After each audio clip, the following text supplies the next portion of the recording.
Hello everyone. Welcome back to another video from Shoot the Ball. It's been a long time. I think a couple of weeks since I did the last one.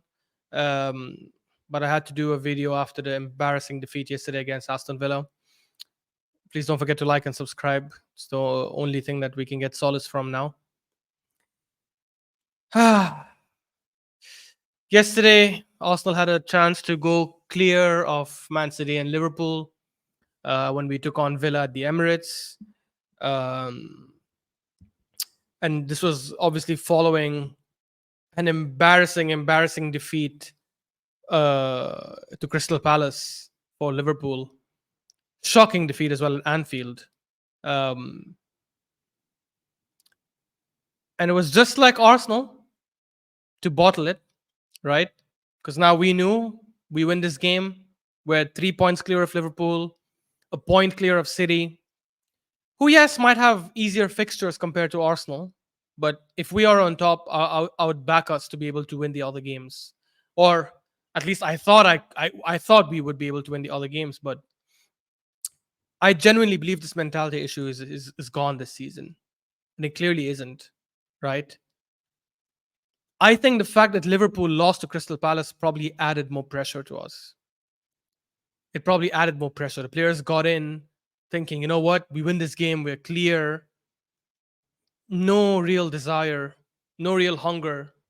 That second half was the worst half I've seen of us playing football this season. By far, the worst half I've seen us play this season. Extremely lethargic. They had like more than 60% possession at on our turf, right? At the Emirates. And they had more than 60% possession in the second half. Embarrassing. That's all I'm going to say. Like, that's embarrassing. That's not all I'm going to say, but that's how I'm going to start it off at least. And the funny thing is, unlike last season or the season before when we bottled top four and we bottled the league last year, we can't even use injuries as an excuse. Because we actually went to yesterday's game with a fully fit team. Everyone is available except for Timber, who's been training with the full team, but I guess they just don't want to rush him. Everyone else was available. Everyone. So you can't even talk about injuries being an excuse, right? We'll start with the lineup. I don't think Arteta did much wrong with the lineup. I'm not going to lie to you, except for one. I'll come to it. I think the back line was fine. I'm not a fan of Zinchenko. I don't think he should be playing any more games for us, but in this kind of game, I didn't think he'd be a disaster. He wasn't that great. Forget that, he wasn't good at all. I didn't have any issues though with him starting, even though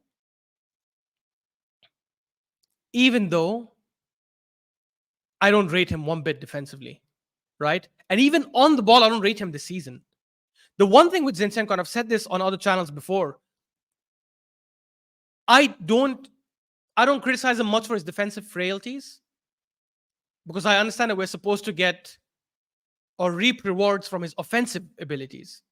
The funny thing is, this season, neither one has existed. Defensively, we know he's never there. But even on the ball this season, he hasn't been that good.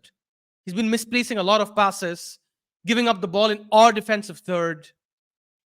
And yes, it hasn't cost us many times, but that's only because the other team didn't penalize us for it. Against Wolves, they did penalize us and they scored. Luckily, it didn't mean anything because it was towards the end of the game. Yesterday, Villa should have penalized us when Tielemans took that shot, and obviously it hit the crossbar, and I think it hit the post as well. So I don't rate him. The only reason why I was okay with him starting is because I was hoping, or I'm still hoping, I don't even know if that's going to happen, I'm still hoping that his plans, Arteta's plans, is to start Tomiyasu against Bayern Munich. Because if he starts Tomiyasu against Bayern Munich, I think we have a better chance.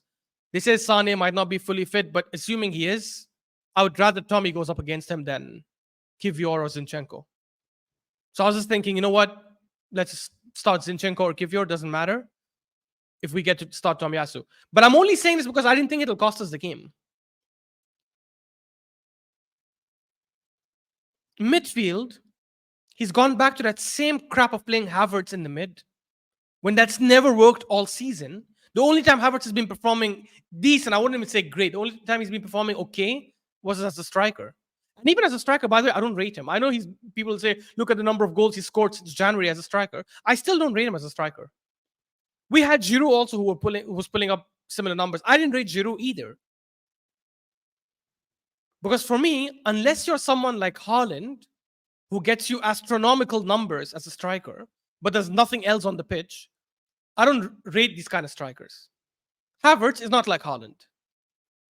And outside the goals he scores, like the tap and stuff, he doesn't do much. So I don't even rate him as a striker. I actually rate Jesus more as a striker than I rate Havertz. Because I think Havertz is the kind of guy you can bring off the bench and he can make an impact. So can Jesus. But I feel like Jesus can give us a lot more throughout 90 minutes. So I had no issue with him starting Jesus either. And before people go mental and be like, oh, but Jesus yesterday and all that stuff, he created our best chance the whole game for Trossard, and Trossard missed point blank in front of goal. You can maybe excuse Trossard a little bit because there was a brilliant save by Martinez. And you could argue that, well, Trossard took it cleanly. He shot it well. Unless you want to say that he should have shot it a bit more to the left or put more power behind it. But I've also seen players miss when they overcomplicate things. I think Trossard did okay with that chance, and it was just an incredible save by Emiliano Martinez with his right leg, with his right foot. But that chance was still created by Jesus. So I don't think it was Jesus that the issue. I don't think Jesus was our issue yesterday. But the reason I'm just picking on the Kai Havertz playing in the mid thing, because I don't think it adds any value to us. We lose control when we have someone like Kai Havertz playing in that position. When we have someone like Kai Havertz playing that role, we just lose control of the midfield. We don't do much. We don't create enough opportunities. We don't dominate possession. We don't win the ball back enough. People now reference, oh, he's tracked back 1 or 2 times and won the ball. Bruh, that's the least I'd expect from you, but it's still not enough. When I'm looking at a player who's earning 300K or how much ever he's earning a week, and you're an attacker, I'm looking at what are you doing on the ball. And on the ball, he doesn't give us enough when he's playing in the mid. I personally think for that kind of wage and that kind of price tag, he doesn't give us enough as a striker either. But at least he's been doing all right from Jan. People now reference and say, oh, but look at him. He's been making runs. Yesterday, he made 2 very good runs from the middle. Okay, fair, but he did nothing with them in the end. So that whole argument gets completely nullified. It gets completely debunked. Because of the point of playing him in that role is that he becomes a second striker and makes those runs behind the defense when Jesus is pulling the other defenders away. Then you have to be able to put away these chances. And he hasn't. One, fair enough. Like Diego Carlos caught up to him. It was far away. There's nothing much he could do. But I think the first one he had, when he went through on goal, he slowed down for whatever reason, and then he couldn't even take a proper shot. He fluffed it. So you can't praise him for the runs now when he didn't complete those runs. Those runs only get praised when he actually finishes them. Trossard, I think, was playing well in the first half, died off in the second half. Saka started the game really well in the first 20 minutes, died off after that as well, which is crazy because he's been doing that a lot lately, where he just hides or doesn't do much, doesn't take the game by the scruff of the neck. And again, people will say injuries, oh, he's limping. Don't play him then. This is the business end of the season. If you're playing, I don't give a shit if you've got a broken foot. If you're on the pitch, you better be trying things and killing yourself on the pitch to get us the win. Otherwise, don't play. If you're limping and you can't add anything to the team, tell Arteta, hey, sub me. Get me out. I can't do anything. And this is the same logic that I apply with players like Partey and Tomiyasu. Because I still see Arsenal fans saying, why would we start Tomiyasu? Why would we start Partey? They're just back from injury. Bruh, they've been back for 3 or 4 games right now, and they've come off the bench a couple of them. In fact, Partey started against Luton Town, and he had a good game against Luton. Yes, it's only Luton, but it doesn't matter. It's still the Premier League. He still played a good game, which means he can carry that form. So I would start Partey and Tomiyasu. These guys have barely given us 50% since they've joined us in terms of number of games played because of injuries. Now that we have them going into the business end of the season, what the hell are we saving them for? Please explain to me, what the hell are we saving them for? Partey, for me, should have started this game.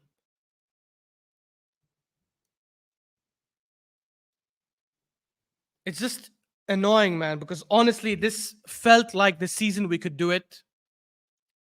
City had an even worse first half of the season than they usually do. Liverpool have been decent, to be honest, but last few games, obviously, since the start of the year, they've dropped, I think, what, 6 or 9 points now? 9 points, because they lost yesterday. And somehow we still fumbled it. And yes, I say we fumbled it because for me, I don't think we're going to win the league now, because when City go top business end of the season, it's done. They don't let go. So now, even an away game against Spurs, where you'd usually think they're going to probably drop points in, they'll probably end up winning that game because they're top of the league and they know if they don't win this game, it's over.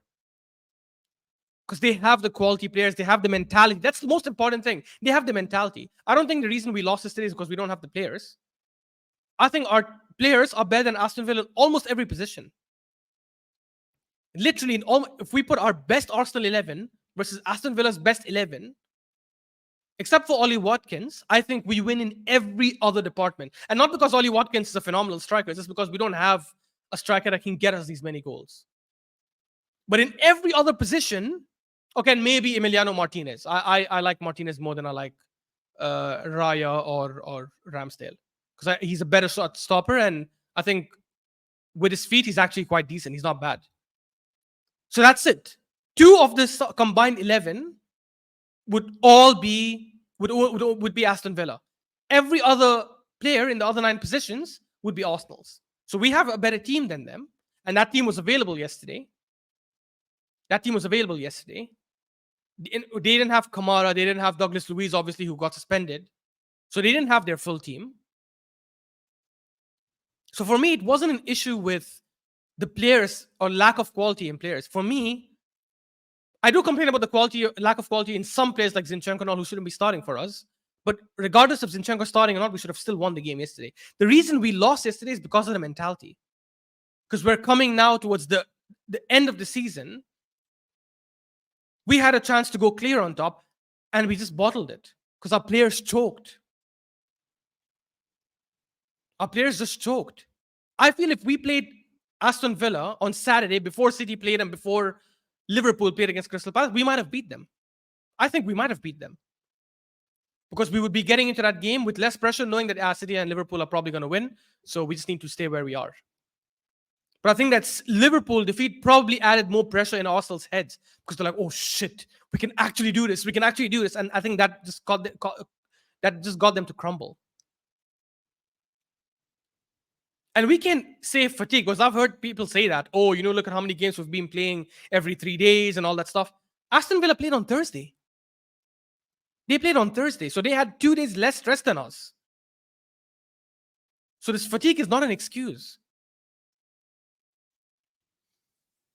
Extremely frustrating, man, honestly. Look, and with Arteta, I'm going to say this. I'm not someone who's going to say Arteta out because I maintain my stance. I think as long as he keeps progressing us, I would keep him. So if he ends the season, let's say we get knocked out to Bayern Munich, which I think will probably happen, and we finish the same, let's say we finish exactly where we are right now, 2 points behind Man City in second place, that for me is progression over last season. Because last season we were 5 points behind City and we got knocked out in the round of 16 of the European competition we were in, the Europa League. So for me, if he ends the season the way I think he will end it, it's progression over last season. As long as he does that, I'm more than happy to say, yeah, keep him. But I think there's another spectrum of fans that are extremely delusional where even if he regresses, let's say we lose every single game from middle to end of the season and we finish like 15 points behind Man City, they'll still go like, no, it's okay, just keep him, it's fine. That for me is just delusional. If he stagnates or regresses, he needs to be out. That's it, that's simple. It's not that complicated, it's not that deep. We don't need to be trying to justify, we need to have less attachment to the employees of the club and have more attachment to the club itself. This is why I don't give a shit if a player is underperforming. Even if he's my favorite player in the team, I'll still say get him out. I loved Smith Rowe 2 seasons ago. Now I can't wait for him to leave. because of all his injuries, and obviously Arteta doesn't fancy him. And when he's got the opportunity this season, I don't think he did much with it, anyways. So I don't give a shit. He can leave. I love Martinelli, one of my favorite players in the club. But I said before, if we have a chance to sign Mbappe and we have to sacrifice Martinelli, I would do it in a heartbeat. I would freaking go to London and drive Martinelli myself. So I have no attachment to the players compared to, I have attachments to the players, I do, of course, but not as much as I have to the club. And it's the same with the manager. I want Arteta to do well. I really do. It'll be such a nice, incredible story if a former captain of ours comes to our club and takes us to our first league in 20 years or how many ever years, whenever he does it, or wins us our first ever Champions League. That's an incredible story. He would be one of our biggest legends ever just by doing this. On top of being a former captain of Arsenal.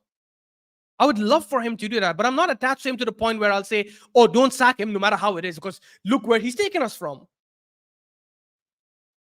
Because this is not okay. The fact that City have been so bad this season compared to the previous years, and we couldn't capitalize, despite the money we've spent over the last 3-4 seasons,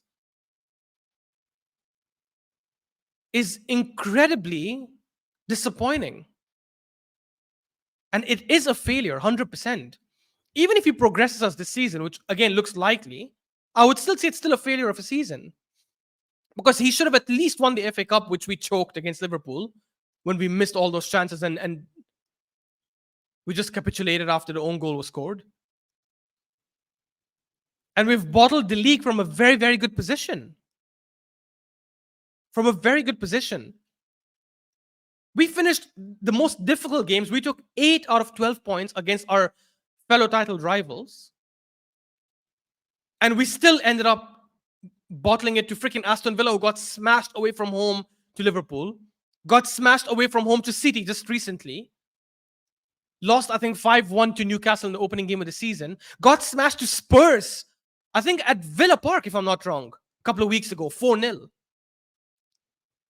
And this Villa team came and dominated us in the second half. If we played really well, like we played against West Ham at home, and we ended up losing, or we didn't get a draw, I'd say, you know what, fair. Not fair enough, I'd be annoyed, but I'd understand it. Because I'll say, you know what, it's just one of those days. And this is why this defeat for me is worse than Liverpool's defeat to Crystal Palace. Yes, Crystal Palace is a shit team and Liverpool should have smoked them. But it's not like Liverpool didn't have chances. They had clear-cut chances and they just missed it. So you can maybe make the argument that, you know what, these Liverpool players were just not in their mindset in front of goal today. Because the chance Diego Jota missed, the chance Curtis Jones missed, Darwin Núñez shot as well, the save that was done by Henderson or Hennessy, whoever the goalkeeper is. These chances that are missed in any other game, they probably score them. So you can maybe make an argument it was just not meant for them. Salah as well, when I think Tariq Mitchell made that last-ditch tackle to stop Salah from scoring as well. You can maybe make the argument that, you know what, it's just not their day. They've created chances, they've done everything, but it just wasn't meant to happen. That didn't happen to us against Aston Villa. We got dominated in the second half. We looked tired. We couldn't press them. There was no urgency in our play. We didn't even look desperate to try and grab anything. Even when they scored the first goal, I still thought maybe we can get a draw, and it didn't even look like that. It's crazy, man. It's crazy. And for anyone, like, the last thing I want to say before I end this video is for all these weird, toxic positivity fans out there, right, who will criticize and say things like, back the team, back the team. What opinion we have on social media should not affect the players. As long as the fans who go to the stadium are cheering and supporting these players for 90 minutes, which yesterday these idiotic fans didn't even do. A lot of them left after the first goal was scored, which for me was embarrassing, right? Because I think they scored in the 83rd minute. Why the hell are you leaving then? Yeah, it didn't look like we were going to come back. Fair enough. And we didn't. In the end, they ended up scoring the second and winning this game. But you never know. Like, miracles have happened. And this is it's not really a miracle.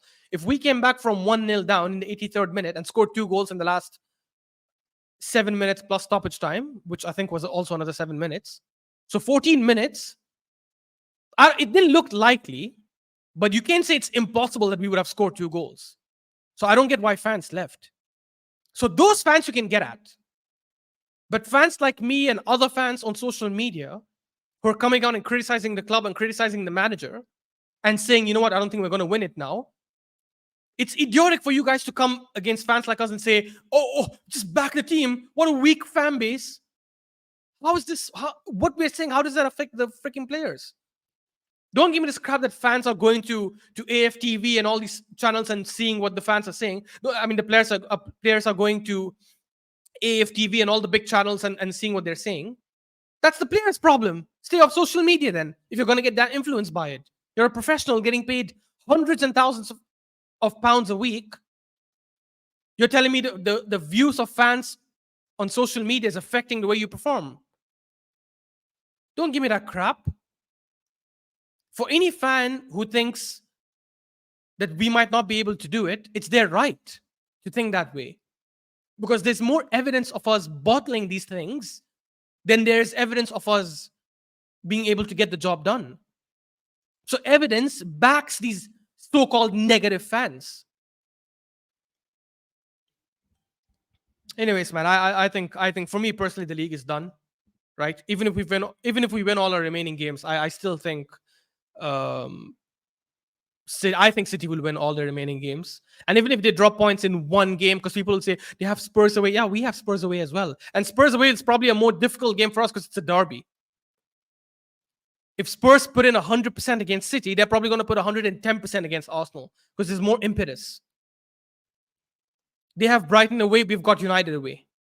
So even if City do drop points, I think we have as much a chance, if not a bigger chance, to drop points as well. So I personally don't see this happening. I don't see us capitalizing on this. And personally, I wish that, you know what, I just wish City win every game and finish it off. And I'll tell you why, because it's the hope that kills you. Because imagine City drop points in the next game and we win, and we go ahead again, and we still choke it again from there. Honestly, it's literally the hope that kills you. So if we're going to bottle it again, might as well just let City win all the games, so at least I can convince myself and say, well, it doesn't matter. You would have won it anyways. Frustrating, man. Now we go to Bayern on Wednesday. I don't see us winning that game because it's at the Allianz Arena. If it was at the Emirates, I would have said differently. I was confident we'll win the first game against them. And I was naively confident because in the beginning, when the draw was first made on this channel, when I did the video with Souls, I said we're going to draw the first game and lose the second one. But I changed my mind before we played them last week because I was inspired by what we did against City when we took a point there and we beat Brighton 3-0. I said, you know what? I think we can beat this Bayern team at the Emirates. And in the end, we flopped it. I never thought we were going to win at the Allianz Arena at any time, even when we were doing really well. So nothing's changed now. But I don't even see us getting a draw. I think we'll actually lose that game. Which is annoying. And that means our season will be done. Obviously not mathematically because we're still in the league. We're still in the title race. But for me, personally, logically, I think the race would be done. I think that the campaign would be done in terms of what we're going to win. Again, for all the toxic positivity fans out there, that doesn't mean I won't watch any of the remaining games hoping that we win. That doesn't mean the fans going to the stadium should not cheer on the team for the whole 90 minutes, no matter what the scoreline is. I'm just giving my prediction or forecast on what I think is going to happen from here till the end of the season. If we get knocked out to Bayern, personally, I think it's going to be done for us. That's it. There's nothing else that we're going to... It's not going to happen for us in the league. Our season will be over.